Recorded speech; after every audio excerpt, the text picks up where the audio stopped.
बानो कुदसिया से किसी ने एक दफा पूछा कि किसी भी मर्द की अच्छी तरबियत का अंदाजा कैसे लगाया जा सकता है। तो बानो कुदसिया ने क्या खूबसूरत आगे से जवाब दिया। उन्होंने कहा कि किसी भी मर्द की अच्छी तरबियत का अगर आपने पता लगवाना हो ना,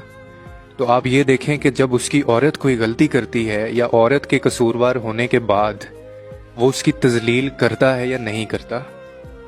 मर्द की अच्छी तरबियत का अंदाज़ा तब लगाया जा सकता है कि औरत के कसूरवार होने के बावजूद वो उसकी तजलील ना करे, क्योंकि वो जानता है कि अल्लाह ताला ने एक औरत को कमज़ोर, नाक़िस अकल वाला बनाया है और उसमें गलती की गुंजाइश रखी है। और अल्लाह ने मर्द का जो एक दर्जा औरत से बुलंद रखा है ना, उसका भी यही मतलब है कि वो इस चीज़ को समझे कि वो उसका मुहाफ़िज़ है, वो उसको जलील करने के लिए दुनिया में नहीं आया। तो इसीलिए अगर कभी कभार ऐसा मौका आ जाए कि वो गलती पे हो, तो उसको जलील मत किया करें, बल्कि उसका एहतराम किया करें और माफ़ कर दिया करें, क्योंकि एक मर्द की जो तरबियत होती है ना, उसका अंदाज़ा इसी चीज़ से लगाया जा सकता है।